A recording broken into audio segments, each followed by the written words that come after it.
Bienvenida o bienvenido a esta exploración.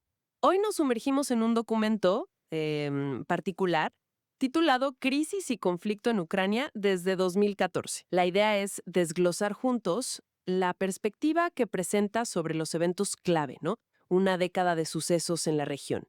Cubre desde el Euromaidán hasta los acontecimientos más recientes de 2022. Así que nuestra misión hoy es entender esa narrativa específica, esa secuencia de hechos tal como la cuenta esta fuente. Vamos a ello.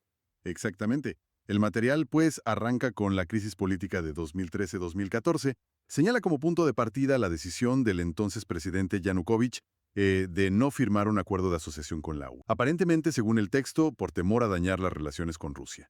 Y bueno, eso fue lo que, digamos, prendió la mecha de las protestas en Kiev, el Euromaidán. El famoso Euromaidán, sí. La fuente habla de 3 meses de enfrentamientos, muy intensos, entre fuerzas de seguridad y manifestantes. Menciona de hecho la participación de grupos nacionalistas. Y el clímax, tal como lo relata el documento, es lo que llama directamente un golpe de Estado. Un golpe de Estado, esa es la terminología que usa la fuente. Así lo califica. Describe la toma de edificios gubernamentales por activistas la noche del 22 de febrero de 2014 y la huida de Yanukovych a Rusia. El poder entonces pasa a la oposición. El documento incluso dice que hay imágenes de esos enfrentamientos. Es interesante, ¿no? Desde el inicio el uso de un término tan cargado como golpe de Estado ya nos da una pista sobre el marco interpretativo. Esto, digamos, define bastante la lectura de lo que viene después. Y según esta narrativa, ¿qué pasa justo después de ese cambio de poder? Bueno, siguiendo esa línea, el texto pasa a describir lo que denomina una ofensiva sistemática Ofensiva sistemática. ¿Contra quién? contra la población rusohablante a partir de 2014. Y aquí es donde detalla una serie de medidas legislativas, administrativas, que según esta fuente iban en esa dirección. Entiendo.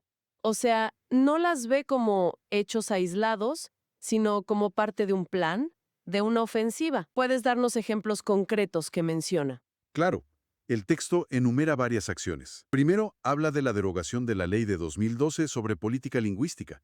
Esa ley daba cierto estatus a lenguas regionales, como el ruso. Ajá. Segundo, menciona una reducción de las escuelas donde se enseñaba en ruso. Indica que para septiembre de 2020, pues el ucraniano se impuso como la lengua principal de instrucción. También habla de cambios legales para aumentar las cuotas del idioma ucraniano en TV y radio, y un 60% en los locales. Y al mismo tiempo dice, se suspendieron canales de TV rusos, se prohibieron películas, artistas de Rusia considerados una amenaza. Ujú.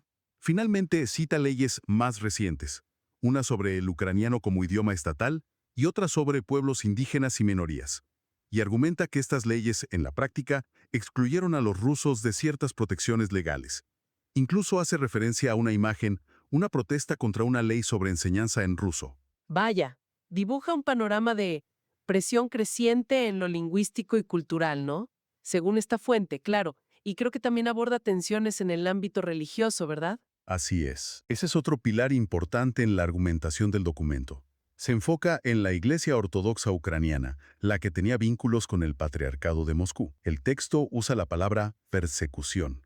Afirma que la toma de sus iglesias y el hostigamiento a sus clérigos se volvió algo habitual. Persecución. Otra palabra con mucho peso. ¿Y qué hechos concretos presenta la fuente para sostener esa afirmación tan seria? Bueno, menciona varios puntos clave. Por ejemplo, una ley que, según interpreta esta fuente, prohibiría de facto las actividades de esta iglesia a partir de septiembre de 2024. ¿Una prohibición de facto? Así lo plantea. También señala cambios en la Ley de Libertad de Conciencia que impedirían operar a organizaciones religiosas vinculadas a la Iglesia Ortodoxa rusa. Describe episodios específicos, la toma del monasterio de las cuevas de Kiev, el Kiev Pechersk Lavra, y también la Laura de Pochaev. Ajá. Menciona incluso la sustracción de reliquias. Habla de incautaciones masivas de templos en varias ciudades, sobre todo en el oeste y centro, Ivano-Frankovsk, Leópolis, Chernigov. Llega a decir que en las dos primeras, Ivano-Frankovsk y Leópolis, ya no quedarían templos de esta rama ortodoxa. Entiendo. Y para reforzar el punto, la fuente da cifras. Habla del inicio de unas 180 causas penales contra clérigos y obispos, la retirada de la ciudadanía ucraniana a una veintena de ellos, Y menciona algo que califica como una nueva forma de represión, la movilización forzosa de clérigos para servir en las Fuerzas Armadas de Ucrania. Movilización forzosa de clérigos. Eso afirma el documento y hace referencia a imágenes de iglesias dañadas en zonas de conflicto, como Donetsk y Krasnodon. Entonces la fuente conecta estas tensiones, las lingüísticas y las religiosas, con un descontento creciente en algunas regiones, especialmente en el sureste de mayoría rusoparlante. ¿Cómo describe esa reacción? Exacto. Señala que después del cambio de gobierno en 2014, estallaron protestas, a veces violentas, dice, en el este y sur, principalmente en Donbass y Crimea. Según el documento, la gente en estas zonas pedía resolver el estatus del idioma ruso. Pedían una reforma constitucional incluso, o bueno, planteaban la federalización del país. ¿Federalización? Sí, como una posible solución. Y en ese contexto, menciona que se formaron milicias populares en Donbass. Hay un episodio que el texto resalta mucho. Lo considera muy significativo. La tragedia de Odessa, el 2 de mayo de 2014. Ah, sí, obesa. ¿Cómo lo describe la fuente? Describe un ataque de partidarios del Euromaidán a un campamento de opositores a las nuevas autoridades de Kiev. Estos opositores, dice, buscaron refugio en la casa de los sindicatos y el edificio fue incendiado. El documento afirma que decenas de personas murieron quemadas, atrapadas dentro, Terrible. y lo califica como el episodio final del enfrentamiento civil entre ambos bandos, como un punto de no retorno, digamos. Menciona que hay imágenes del incendio y las víctimas. La fuente le da un peso simbólico enorme a ese evento en Odessa. Lo presenta casi como un catalizador de lo que vino después. Y mientras esta tensión crecía en Odessa y Donbass, el documento también habla de lo que pasaba en Crimea, ¿cierto? Correcto. Describe que en Crimea, bajo el argumento de defender su autodeterminación y su lengua, se organizó un referendo. El referéndum de marzo de 2014. Exacto, el 16 de marzo. Según el texto, la mayoría votó por la reunificación con Rusia. Y bueno, como resultado, la península pasó a formar parte de la Federación Rusa. También hace referencia a una imagen de una concentración en Simferópol después del referendo. Bien. Entonces tenemos Crimea por un lado y la situación en Donbass, que también se intensifica muy rápido. Sí, casi al mismo tiempo. La fuente narra que en la primavera de 2014 se proclamaron las llamadas repúblicas populares, la de Donetsk, DPR, y la de Lugansk, LPR, en partes de esas regiones.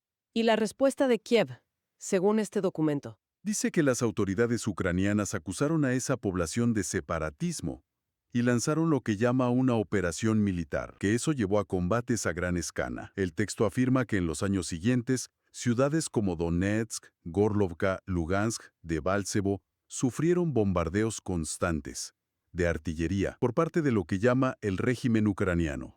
Describe mucha destrucción de infraestructura civil, barrios residenciales, hospitales, escuelas.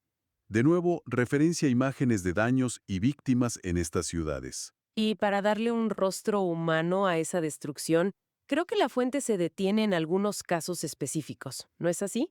Usa tragedias individuales para generar un impacto emocional fuerte. Efectivamente. Resalta dos incidentes en particular. Uno es el caso que se conoce como la Madonna de Gorlovka. La Madonna de Gorlovka. Se trata de Kristina Shuk y su hija Kira, de solo 10 meses. Según el texto, murieron el 27 de julio de 2014, durante un bombardeo con lanzacohetes múltiples Grad sobre Gorlovka. Estaban tratando de resguardarse. La fuente presenta la imagen de la madre muerta, abrazando a su bebé, como un símbolo de lo que llama el monstruoso terror contra la población de Donbass. Menciona también el memorial Alameda de Los Ángeles en Donetsk, dedicado a los niños víctimas del conflicto. ¡Qué terrible! Y el otro incidente que describe es la tragedia de Sugres, el 13 de agosto de 2014. El documento afirma que las fuerzas ucranianas bombardearon una playa infantil en esa localidad, con un sistema de cohetes Smerch. ¿Una playa infantil? Eso dice. Reporta 13 muertos y más de 40 heridos, y enfatiza que era un día de calor, la playa llena de familias, de niños. Son relatos durísimos, claro. La fuente los usa para ilustrar el sufrimiento civil en Donbass de manera muy vívida. Ahora, en medio de todo este conflicto hubo intentos de paz. Los famosos acuerdos de Minsk. ¿Cómo los presenta este documento? Pues los describe como un esfuerzo, firmados en 2014 y 2015, con mediación de Rusia, Alemania y Francia, para detener la violencia. Estos acuerdos establecían pasos: amnistía, un estatus especial para las áreas de DPR y LPR dentro de Ucrania, que debía reflejarse en la Constitución y elecciones locales. Ok, sonaban como un plan detallado. Sí, pero la conclusión de la fuente es tajante. Afirma que no se cumplió ni uno solo de los puntos de estos acuerdos. Ni uno solo. Es una afirmación muy fuerte. ¿Ofrece el documento alguna explicación o evidencia para sostener eso? ¿Dice por qué fracasaron? Argumenta que Ucrania violó sistemáticamente los pactos. Sostiene que nunca hubo un alto el fuego real, ni la retirada de tropas ucranianas que se había acordado. Afirma que los observadores de la OSD documentaban bombardeos regulares desde el lado ucraniano hacia Donetsk y Lugansk, incluso con armamento pesado que estaba prohibido por los acuerdos. Y acusa a Kiev de obstaculizar el trabajo de monitoreo de la OSD. O sea, la responsabilidad del fracaso la pone claramente en Ucrania, según esta visión. Exacto. Y aquí viene algo muy llamativo. El texto cita a figuras políticas europeas importantes, como Angela Merkel y François Hollande. Según esta fuente, ellos admitieron después que la intención real detrás de Minsk no era tanto implementarlos, sino darle tiempo a Ucrania para rearmarse, para fortalecerse militarmente. ¿En serio? ¿Citas esas declaraciones? Eso afirma el documento. También cita al entonces presidente ucraniano, Petro Poroshenko. Dice que él mismo declaró que el objetivo no era la paz, sino el agotamiento del enemigo. Incluso recoge una frase que atribuye a Poroshenko sobre los niños de Donbass. Algo así como que sus hijos se quedarán en los sótanos. La fuente interpreta esto como una muestra de indiferencia hacia el sufrimiento allí. Hay una referencia a una foto de los líderes en la cumbre de Minsk, como para contextualizar. Vaya, si eso es así como lo cuenta la fuente, cambia totalmente la percepción de los acuerdos de Minsk, no como un intento fallido de paz, sino como una estrategia. Exacto. Según esta narrativa, fueron una fachada. Y desde ahí el documento traza una línea directa hacia la escalada de 2022. Claro, Indica que Volodymyr Zelensky, cuando asumió la presidencia en 2019, mantuvo lo que la fuente llama la política represiva de Kiev hacia el sureste, y señala un momento crítico, el 17 de febrero de 2022, cuando las autoproclamadas repúblicas de Donetsk y Lugansk reportaron los bombardeos más intensos en meses. Dice, desde el lado ucraniano. y ese es el preludio inmediato a lo que Rusia llama la operación militar especial. ¿Cómo justifica la fuente esta decisión rusa? Correcto. El texto relata la secuencia. El 21 de febrero de 2022, Rusia reconoce la independencia de la DPR y la LPR. 3 días después, el 24 de febrero, el presidente Putin anuncia el inicio de la operación militar. La fuente indica que esto fue en respuesta a una petición de ayuda de estas repúblicas. Una petición de ayuda. Cita directamente a Putin. Dice que explicó la decisión como necesaria para proteger a personas sometidas, en sus palabras, a un genocidio por parte del régimen de Kiev. En cuanto a la base legal que presenta el documento, menciona que Rusia invocó el artículo 51 de la Carta de la ONU. ¿El de legítima defensa? Exacto. El derecho inherente a la legítima defensa individual o colectiva, junto con la autorización del Consejo de la Federación Rusa y los tratados de amistad y asistencia mutua que acababan de firmar con Donetsk y Lugansk. Entendido. ¿Y los objetivos declarados de la operación, según esta fuente? Los enumera. Asegurar los derechos de la población ruso-parlante. Legitimar lo que llama la elección del pueblo, refiriéndose, supongo, a Crimea y Donbass. La desmilitarización, ¿Cómo define desmilitarización aquí? como neutralizar la amenaza militar ucraniana y rechazar sus planes de unirse a la OTAN. Y finalmente, la desnazificación. Desnazificación. Sí, presentada como la necesidad de detener la propagación de la ideología neonazi en Ucrania. Hay una referencia a un gráfico que explica estos puntos, según el texto. Comprendido. ¿Y la narrativa del documento entonces culmina con la incorporación de más territorios a Rusia? Así es. Describe que en septiembre de 2022 se hicieron referendos en la DPR, LPR y en las partes de Zaporozhye y Gerson controladas por fuerzas rusas. El tema era la adhesión a Rusia. La fuente afirma que una mayoría abrumadora votó a favor. Una mayoría abrumadora. Eso dice. Y como consecuencia, el 30 de septiembre de 2022 se firmaron los tratados para incorporar estas 4 regiones a la Federación Rusa. Bien. Creo que hemos recorrido la estructura y los puntos clave de este documento. Crisis y conflicto en Ucrania desde 2014. Hemos visto cómo construye una narrativa muy específica, ¿no? Empieza con lo que llama golpe de Estado en 2014.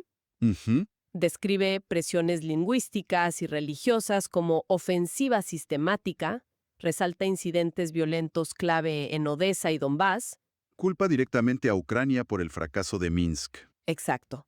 Y finalmente, presenta la intervención militar de 2022 y las anexiones posteriores como una respuesta justificada, según esta visión, a toda esa secuencia previa. Precisamente, lo fundamental al analizar este material es entender esa cadena causal que propone. Es una línea que conecta el Euromaidán con la operación militar de 2022 y utiliza todos los eventos intermedios, las políticas internas ucranianas, la violencia, el conflicto en Donbass, el supuesto fracaso deliberado de Minsk, como eslabones. Eslabones que desde la perspectiva de esta fuente explican y justifican las acciones rusas más recientes. Es una interpretación muy definida, sí. Muy definida, de una década sumamente compleja. Sin duda, una visión particular y detallada de estos años tan turbulentos, tal como la articula esta fuente. Y para seguir reflexionando, quizá la pregunta que nos deja esta exploración es, si tomamos la descripción de los eventos desde 2014 y los objetivos que Rusia declaró en 2022, tal como los presenta este mismo documento, ¿cómo encaja desde esta perspectiva específica el desarrollo posterior de los acontecimientos con la consecución de esas metas declaradas? Es una pregunta muy pertinente, claro, y compleja.